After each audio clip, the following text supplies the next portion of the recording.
Hello everyone, good evening all of you. एक बार फिर से मेरे चैनल संस्कृति आर्ट क्लासेस में स्वागत है। आज जो है बहुत ही महत्वपूर्ण जो है क्लास होने वाली है, क्योंकि इसमें जो है इस क्लास में हम आपको उत्तर प्रदेश की विभिन्न कला शैली से संबंधित महत्वपूर्ण फैक्ट बताने वाले हैं। महत्वपूर्ण जो तथ्य होते हैं वो बताएंगे, ठीक है। तो आप लोग ध्यान से सुनिएगा, ठीक है। आप इसको रिवीजन कर लीजिएगा।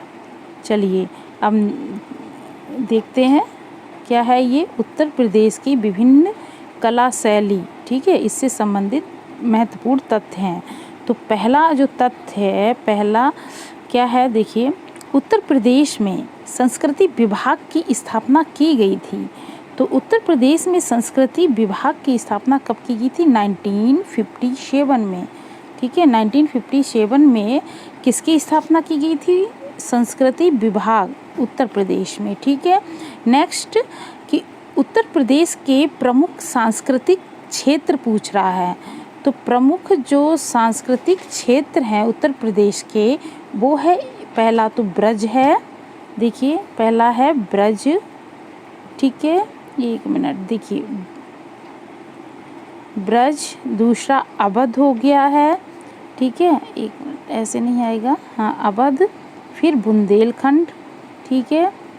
ब्रज, अवध, बुंदेलखंड, फिर रुहेलखंड, फिर भोजपुरी क्षेत्र। तो ये याद रखना। तो कौन कौन सा हो गया है? देखिए ब्रज, अवध, बुंदेलखंड और रुहेलखंड और भोजपुरी क्षेत्र, यानी कि 5 हैं ये सांस्कृतिक क्षेत्र प्रमुख हैं। ये मतलब और भी है, लेकिन प्रमुख सांस्कृतिक क्षेत्र की बात हो रही है। तो आप याद रखना ब्रज, अवध, बुंदेलखंड और रुहेलखंड और भोजपुरी क्षेत्र, ठीक है। नेक्स्ट आता है उत्तर प्रदेश में स्थापत्य कला के प्राचीनतम जो है मौर्यकालीन, प्राचीनतम मतलब मौर्यकालीन नमूने प्राप्त होते हैं। कहाँ कहाँ से, किस चीज़ के? स्थापत्य कला के, ठीक है। तो वो हमें मिलेगा सारनाथ से, ठीक है, कौशाम्बी से, कुशीनगर से, ठीक है, आदि स्थानों से। तो ये स्थानों के नाम याद रखना 3। तो किसके? उत्तर प्रदेश में स्थापत्य कला के जो प्राचीनतम यानी कि मौर्यकालीन नमूने कहाँ से मिलेंगे? सारनाथ, कौशाम्बी और कुशीनगर से, ठीक है। नेक्स्ट आता है मंदिर निर्माण कला का विकास हुआ था। वो गुप्त काल में मंदिर निर्माण कला का विकास हुआ था, ठीक है। अब नेक्स्ट आता क्या है, देखिए नेक्स्ट पॉइंट कि गुप्तकालीन मंदिरों के साक्ष्य मिलते हैं। कहाँ कहाँ से गुप्तकालीन मंदिरों के साक्ष्य मिलते हैं? देवगढ़ से मिलता है। देवगढ़, ये देवगढ़ कहाँ है? झांसी में, ठीक है। देवगढ़ झांसी में, और भीतरगांव जो कि कानपुर में है, भीतरगांव ये स्थान। और तीसरा है भीतरी, भीतरी जो है वो गाजीपुर में है, ये याद रखना। तो 3 जगह ये याद रखना जहाँ गुप्तकालीन मंदिरों के साक्ष्य मिले हैं। कहाँ? देवगढ़, झांसी और भीतरगांव कानपुर और भीतरी गाजीपुर, ठीक है। देवगढ़, भीतरगांव, भीतरी से। तो ये कहाँ पे है ये याद रखना, ठीक है। यहाँ से गुप्तकालीन मंदिर के साक्ष्य मिले हैं। नेक्स्ट पॉइंट है कि मध्यकाल में स्थापत्य कला की 2 प्रमुख शैलियाँ पूछ रहा है। तो स्थापत्य कला की 2 प्रमुख शैलियों की बात कर रहा है ये यहाँ पे। और ऊपर जो था स्थापत्य कला के प्राचीनतम नमूने जो कहाँ से मिले वो बताया गया था। और यहाँ पे क्या है, प्रमुख शैलियाँ हैं 2, वो कौन कौन सी? एक तो सरकी शैली, दूसरा है मुग़ल शैली, ठीक है। मुग़ल जो कि आगरा में जैसे कि क्या बना है, ताजमहल वगैरह, ठीक है। और जैसे कि सरकी शैली में जैसे अटाला मस्जिद जौनपुर। देखिए नेक्स्ट क्वेश्चन में ही दिया है, क्या दिया है नेक्स्ट पॉइंट में कि सरकी शैली का सर्वोत्कृष्ट नमूना सरकी शैली का है, ठीक है। स्थापत्य कला का देखिए मस्जिद, ठीक है, कौन सी वाली? अटाला मस्जिद है जो कि जौनपुर में है। कहाँ है ये? जौनपुर। अब नेक्स्ट क्वेश्चन आता है कि मुग़ल शैली का सर्वोत्कृष्ट सर्वोत्कृष्ट नमूना, ये तो सर की शैली की था। अब मुगल शैली का जो है सर्वोत्कृष्ट नमूना क्या हो गया है, ताजमहल। ठीक है, नेक्स्ट पॉइंट, आधुनिक स्थापत्य कला की प्रमुख शैली पूछ रहा है। आधुनिक स्थापत्य कला की प्रमुख शैली हो गई है लखनऊ शैली। लखनऊ शैली किससे रिलेटेड है, आधुनिक स्थापत्य कला से। अब नेक्स्ट पॉइंट, आधुनिक शैली का विशुद्ध नमूना किसका, लखनऊ शैली का, लखनऊ शैली का विशुद्ध नमूना क्या है, बड़े इमाम बाड़ा का हॉल।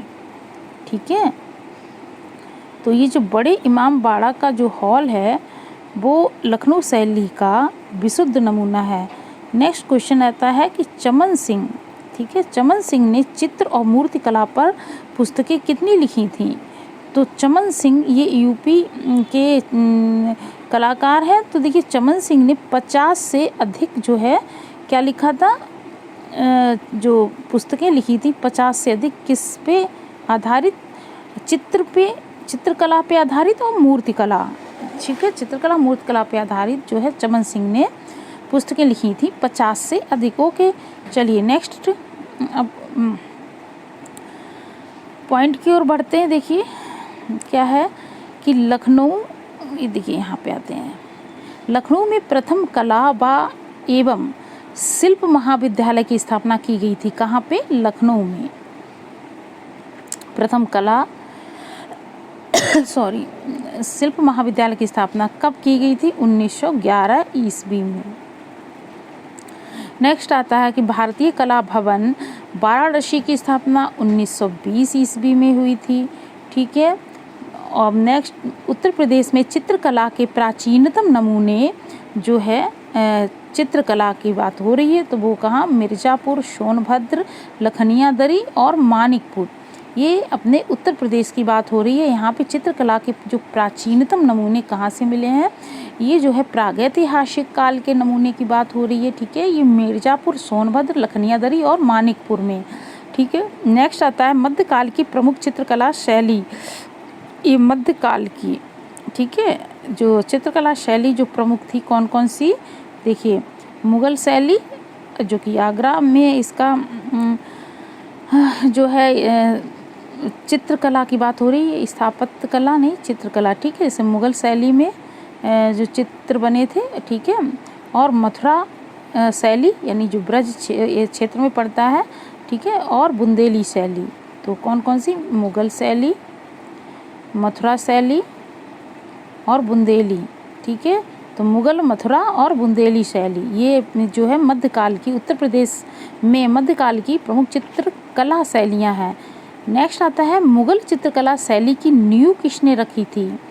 तो मुगल चित्रकला शैली की नींव रखी थी किसने, हुमायूं ने। ठीक है, नेक्स्ट आता है कि मुगल चित्रकला शैली का जो स्वर्ण काल माना जाता है किसके समय, जहांगीर काल के समय। ठीक है, नेक्स्ट आता है काशी नरेश के संरक्षण में विकसित चित्रकला शैली। काशी नरेश की बात हो रही है। ठीक है, तो उनके क्या हो रहा है, काशी नरेश के संरक्षण में जो चित्रकला शैली, कौन सी चित्रकला शैली विकसित हुई थी, वो अपभ्रंश शैली और कंपनी शैली। अपभ्रंश और कंपनी शैली जो है वो काशी नरेश के संरक्षण में विकसित हुई थी। ठीक है, ये चित्रकला शैली की बात है। ठीक है, नेक्स्ट आता है कि आधुनिक चित्रकला की प्रमुख शैलियाँ पूछ रहा है। तो आधुनिक चित्रकला की प्रमुख शैली जो है वो कौन सी, एक तो बाश टेम्पेरा जो शैली है चित्रकला की। ठीक है, और दूसरी इसको ही हम लखनऊ शैली कहते हैं कि लखनऊ शैली में बाश टेम्पेरा से चित्रण किया गया था। तो इसकी शुरुआत किसने की थी, वो असित कुमार हालदार ने। ठीक है, अच्छा अब आता है नेक्स्ट पॉइंट कि लखनऊ चित्रकला शैली के जनक पूछ रहा है। तो देखिए लखनऊ चित्रकला शैली के जनक कौन है, असित कुमार हल्दर हैं। एक मिनट, कौन है, असित कुमार हालदार। ठीक है, अब नेक्स्ट है कि उत्तर प्रदेश के चित्रकला विकास में ग्राफिक विधा की शुरुआत किसने की थी। तो किसकी शुरुआत, ग्राफिक विधा। ठीक है, इसकी शुरुआत उत्तर प्रदेश के चित्रकला में वो की थी ललित मोहन सेन ने। तो ललित मोहन सेन ने ग्राफिक विधा की शुरुआत की थी। ठीक है, तो ये बहुत ही महत्वपूर्ण प्रैक्टिस कहना चाहिए, बहुत ही महत्वपूर्ण जो है उत्तर प्रदेश से की जो शैलियाँ हैं उनसे रिलेटेड जो कुछ महत्वपूर्ण तथ्य हैं उनको हमने बता दिया है, ठीक है, फास्ट रिवीजनिंग के तौर पे। अब आप लोग जो है ना, अच्छा लगा हो वीडियो तो प्लीज़ इसको लाइक कर देना, सब्सक्राइब कर देना, शेयर कर देना, ठीक है। Okay, thank you so much.